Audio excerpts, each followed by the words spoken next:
नमस्कार,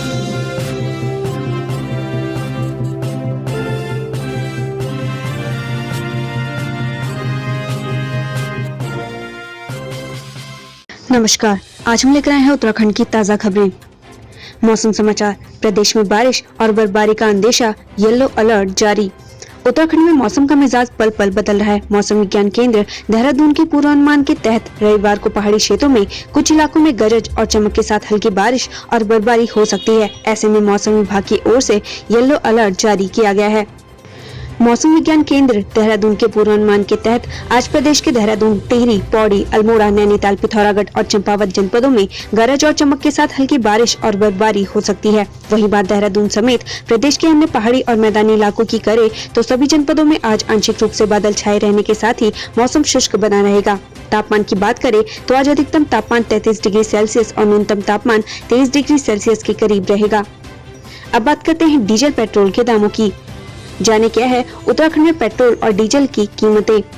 देहरादून में आज पेट्रोल के दामों में 1 पैसे की कमी देखी गई है, जबकि डीजल के दामों में 5 पैसों की बढ़ोतरी हुई है। देहरादून की बात करें तो आज पेट्रोल के दाम है 91 रुपए 81 पैसे, वहीं डीजल के दाम है 85 रुपए 33 पैसे। हरिद्वार की बात करें तो आज पेट्रोल के दाम है 91 रुपए 37 पैसे, वहीं डीजल के दाम है 84 रुपए 89 पैसे। हल्द्वानी की बात करें तो आज पेट्रोल के दाम है 91 रुपए 41 पैसे, वहीं डीजल के दाम है 84 रुपए 95 पैसे। Corona live updates. प्रदेश में घट रही कोरोना की रफ्तार, 4446 लोगों ने कोरोना से जीती जंग। उत्तराखंड में कोरोना कर्फ्यू की सख्ती का असर देखने लगा है। पहले जहां कोरोना के नए मामले रोज 6 से 7 हजार और कभी 8 हजार के पार जा रहे थे, वहीं अब नए केस 2000 से नीचे चले गए हैं। बीते 24 घंटे के अंदर कोरोना के 1687 नए मामले सामने आए हैं, वहीं 58 मरीजों की मौत हुई है। राहत की खबर ये है कि बीते 24 घंटों में 4446 लोगों ने कोरोना से जंग जीती है। इसके अलावा कोरोना से मरने वाले 41 लोगों की पुरानी जानकारी 29 मई को दी गई है। ये सभी मौतें 22 अप्रैल से 27 मई के बीच हुई थी। इसमें से 8 मौत चंपावत, 3 हरिद्वार और 30 मौतें उधम सिंह नगर में हुई थी। उत्तराखंड में जहां कोरोना की रफ्तार पर लगाम लगी है, तो वहीं स्वस्थ होने वाले मरीजों की संख्या तेजी से बढ़ रही है। 1687 नए मामलों के साथ प्रदेश में एक्टिव केस की संख्या घटकर 31,110 तक पहुंच गई है। प्रदेश में अभी तक कोरोना के 3,27,112 केस मिले हैं, जिसमें से 2,83,962 लोग स्वस्थ हो चुके हैं। कोरोना मरीजों का रिकवरी रेट 86.81% है। प्रदेश में अभी तक कोरोना की वजह से 6,360 लोगों की मौत हुई है। उत्तराखंड में कोरोना डेथ रेट 1.94% है। वहीं अभी तक प्रदेश में 6,83,052 को वैक्सीन की दोनों डोज लग चुकी है। इसके अलावा 18+ वाले 2,66,149 लोगों को वैक्सीन की पहली डोज लग चुकी है। प्रदेश में शनिवार को 15,460 लोगों को वैक्सीन लगी। Black fungus tracker. उत्तराखंड में ब्लैक फंगस मरीजों की संख्या 192 हुई, 19 की मौत। उत्तराखंड में कोरोना संक्रमण के साथ अब ब्लैक फंगस भी तेजी से पांव पसार रहा है। प्रदेश में बड़ी संख्या में ब्लैक फंगस के मरीज सामने आ रहे हैं। उत्तराखंड में अब तक ब्लैक फंगस के 192 मामले सामने आ चुके हैं। इसके साथ ही प्रदेश में 19 ब्लैक फंगस मरीजों की मौत हो चुकी है, जबकि 13 लोग स्वस्थ हो चुके हैं। ठेंगे पर ट्रांसफर पॉलिसी। राज्य में हो रही ट्रांसफर पॉलिसी की अनदेखी, जाने क्या कह रहे हैं जानकार। पुलिस मुख्यालय द्वारा लगातार ट्रांसफर पॉलिसी को नजरअंदाज किया जा रहा है। इसके पीछे की वजह हुक्मरानों के फरमान बताए जा रहे हैं। कानूनी जानकारों के मुताबिक अभी भी प्रक्रिया में पारदर्शिता की कमी है, जो पुलिसकर्मियों के लिए निराशाजनक है। सीएम तीरथ का फिर विवादित बयान। सीएम तीरथ का फिर विवादित बयान, कहा आजादी के बाद आज तक नहीं मिली चीनी। सीएम तीरथ सिंह रावत मुख्यमंत्री बनने के बाद अपने विवादित बयानों के कारण लगातार सुर्खियों में है। सीएम तीरथ सिंह रावत ने अपने उत्तरकाशी दौरे के दौरान एक बार फिर विवादित बयान दिया है। पीडब्ल्यूडी गेस्ट हाउस में कार्यकर्ताओं को संबोधित करते हुए सीएम तीरथ ने कहा कि आजादी के बाद आज तक लोगों को चीनी नहीं मिली है, लेकिन उनकी सरकार पहली बार राशन के साथ चीनी भी दे रही है। सीएम के इस विवादित बयान ने कांग्रेस को बैठे बिठाए मुद्दा दे दिया है। मन की बात कार्यक्रम में देशवासियों से संवाद करेंगे पीएम मोदी। पीएम मोदी अपने मासिक रेडियो कार्यक्रम मन की बात में देशवासियों से संवाद करेंगे। बता दें कि यह कार्यक्रम हर महीने के अंतिम रविवार को प्रसारित होता है। सीएम तीरथ ने हिंदी पत्रकारिता दिवस पर मीडिया प्रतिनिधियों को दी शुभकामनाएं।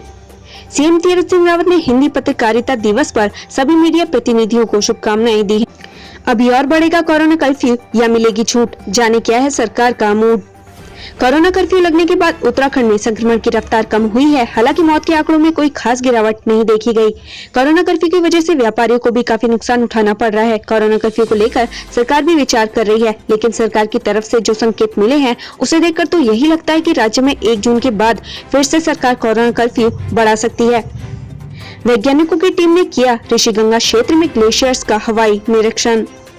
ऋषिगंगा के उद्गम क्षेत्र में ग्लेशियर्स में दरारें पड़ी होने के ग्रामीणों की सूचना पर शनिवार को वैज्ञानिकों की टीम ने हेलीकॉप्टर से ग्लेशियर्स का हवाई सर्वेक्षण किया। टीम अपनी रिपोर्ट शासन को सौंपेगी। वहीं जोशीमठ से आईटीबीपी, एसडीआरएफ और सिंचाई विभाग की संयुक्त टीम भी ग्लेशियर्स की मौजूदा स्थिति का जायजा लेने के लिए ऋषिगंगा के उद्गम स्थल के लिए रवाना हो गई है। टीम 2 दिन बाद जोशीमठ लौटेगी। Monsoon in waiting. मॉनसून के लिए करना होगा 20 से 25 दिन का इंतजार। देहरादून मौसम विज्ञान केंद्र के मुताबिक इस बार प्रदेशवासियों को मॉनसून के लिए अभी 20 से 25 दिन का इंतजार करना होगा। शहीद मेजर विभूति ढोंडियाल की पत्नी ने ज्वाइन की इंडियन आर्मी, निभाया पति से किया वादा। जम्मू कश्मीर के पुलवामा में शहीद हुए मेजर विभूति शंकर ढोंडियाल की पत्नी निकिता ढोंडियाल ने शनिवार को इंडियन आर्मी ज्वाइन कर ली है। निकिता इंडियन आर्मी में लेफ्टिनेंट। उन्होंने आज भारतीय सेना की वर्दी पहन शहीद हुए मेजर विभूति शंकर ढोंडियाल को श्रद्धांजलि दी है। पति की शहादत पर निकिता ने कहा था कि विभू की राह पर चलना और उनके अधूरे सपने को पूरा करना मेरा काम है और इसी तरह मैं उन्हें श्रद्धांजलि देना चाहती हूँ। निकिता शॉर्ट सर्विस कमीशन परीक्षा और सेवा चयन का इंटरव्यू पास करने के बाद पिछले साल से ही चेन्नई स्थित ऑफिसर्स ट्रेनिंग अकेडमी में ट्रेनिंग ले रही थी। कोरोना से अनाथ हुए बच्चों को सरकार का संरक्षण मिलेगी ये सुविधाएं। प्रधानमंत्री नरेंद्र मोदी ने शनिवार को घोषणा की कि कोविड-19 के कारण माता पिता या अभिभावक को खोने वाले सभी पीएम केयर्स फॉर चिल्ड्रन योजना के तहत सहायता दी जाएगी। कोविड-19 के कारण अपने माता पिता को खोने वाले बच्चों को 18 वर्ष की उम्र के बाद मासिक भत्ता मिलेगा और 23 साल के होने पर पीएम केयर्स फंड से 10 लाख रुपए की निधि मिलेगी। इसके तहत दी जाने वाली सुविधाओं में 5 साल के लिए भत्ता और 12वीं कक्षा तक निःशुल्क शिक्षा आदि शामिल है। 10 साल से कम उम्र के बच्चों के लिए शिक्षा। पीएमओ के मुताबिक अनाथ बच्चे को नजदीकी केंद्रीय विद्यालय या निजी स्कूल में डे स्कॉलर के तौर पर दाखिला दिया जाएगा और अगर बच्चे का दाखिला निजी स्कूल में होता है तो आरटीई के नियमों के मुताबिक फीस दी जाएगी। पीएम केयर्स स्कूल ड्रेस, पाठ्य पुस्तकों और नोटबुक पर खर्च का भुगतान भी करेगा। 11 से 18 वर्ष के बीच के बच्चों की शिक्षा। ऐसे मामलों में अनाथ बच्चों को केंद्र सरकार के किसी भी आवासीय विद्यालय जैसे सैनिक स्कूल, नवोदय विद्यालय आदि में प्रवेश दिया जाएगा। सरकार ने कहा कि अगर बच्चे को अभिभावक, दादा दादी या विस्तारित परिवार की देखरेख में जारी रखना है तो उसे नजदीकी केंद्रीय विद्यालय या निजी स्कूल डे स्कॉलर के रूप में प्रवेश दिया जाएगा। अगर बच्चे को एक निजी स्कूल में भर्ती किया जा रहा है तो आरटीई मापदंडों के अनुसार फीस पीएम केयर्स से दी जाएगी। उच्च शिक्षा। सरकार ने कहा कि जब कोई अनाथ बच्चा उच्च शिक्षा की आयु प्राप्त कर लेता है तो उसे मौजूदा मानदंडों के अनुसार देश के भीतर व्यावसायिक पाठ्यक्रमों, उच्च शिक्षा के लिए शिक्षण ऋण प्राप्त करने में सहायता की जाएगी। इन शिक्षा ऋणों पर ब्याज का भुगतान। एक विकल्प के रूप में पीएमओ ने कहा कि केंद्र या राज्य सरकार की योजना के तहत ऐसे बच्चों को सरकारी मानदंडों के अनुसार स्नातक या व्यावसायिक पाठ्यक्रमों के लिए ट्यूशन फीस के बराबर छात्रवृत्ति प्रदान की जाएगी। जो बच्चे मौजूदा छात्रवृत्ति योजनाओं के तहत पात्र नहीं है उनके लिए पीएम केयर्स एक समान छात्रवृत्ति प्रदान करेगा। स्वास्थ्य बीमा। कोविड-19 वायरस से अनाथ बच्चे सभी बच्चों को 5 लाख रुपए के स्वास्थ्य बीमा कवर के साथ आयुष्मान भारत योजना PMJAY के तहत लाभार्थी के रूप में नामांकित किया जाए। 18 वर्ष की आयु तक के इन बच्चों के लिए प्रीमियम राशि का भुगतान पीएम केयर्स द्वारा किया जाएगा। बता दें कि शुक्रवार को सुप्रीम कोर्ट ने राज्यों से कोरोना वायरस के कारण अनाथ हुए बच्चों का विवरण एकत्र करने और उन्हें सहयोग करने को कहा। STH में ब्लैक फंगस के 6 नए केस, 5 कोरोना मरीजों की मौत। प्रदेश में ब्लैक फंगस के केस लगातार बढ़ रहे हैं। शनिवार को हल्द्वानी के सुशीला तिवारी अस्पताल में ब्लैक फंगस के 6 नए मरीज मिले हैं, जबकि 2 मरीज संदिग्ध हैं। शनिवार को ब्लैक फंगस के 1 पॉजिटिव जबकि 1 संदिग्ध मरीज की मौत हुई है। लालच करेगा कंगाल। 25 लाख रुपए की लॉटरी के चक्कर में 83,000 गंवाए। नैनीताल जिले के हल्द्वानी में साइबर ठगी का नया मामला सामने आया है, जहां 25 लाख रुपए की लॉटरी के लालच में आकर एक महिला ने 83,000 रुपए गंवा दिए। महिला ने मुखानी थाने में अज्ञात के खिलाफ मामला दर्ज किया है। नौसेना में सब लेफ्टिनेंट बनी नैनीताल की नैनिका रौतेला। सरोवर नगरी की बेटी नैनिका रौतेला ने राष्ट्र फलक पर प्रदेश का नाम रोशन किया है। नैनिका का चयन भारतीय नौसेना में सब लेफ्टिनेंट के पद पर हुआ है। नैनिका रौतेला के सब लेफ्टिनेंट पद पर चयनित होने से उनके माता पिता समेत नैनीताल वासी गौरवान्वित महसूस कर रहे हैं। डीएम ने लोगों के घर जाकर ली राशन की जानकारी। डीएम पौड़ी डॉक्टर विजय कुमार जोगदंडे डांडापानी के पास बस्ती में जाकर लोगों से बातचीत की। साथ ही प्रधानमंत्री गरीब कल्याण अन्न योजना और राज्य खाद्यान्न योजना से मिलने वाले लाभ के बारे में जानकारी ली। कोरोना काल में बेसहारा लोगों को भोजन उपलब्ध करा रहे युवा। ऋषिकेश तीर्थ नगरी में युवा जरूरतमंद लोगों को भोजन उपलब्ध करा रहे हैं। उन्होंने कहा कि उनकी ये सेवा निस्वार्थ भाव से आगे भी जारी रहेगी। चालकों को किया जा रहा है कोविड टेस्ट, नेगेटिव आने पर ही चला सकेंगे वाहन।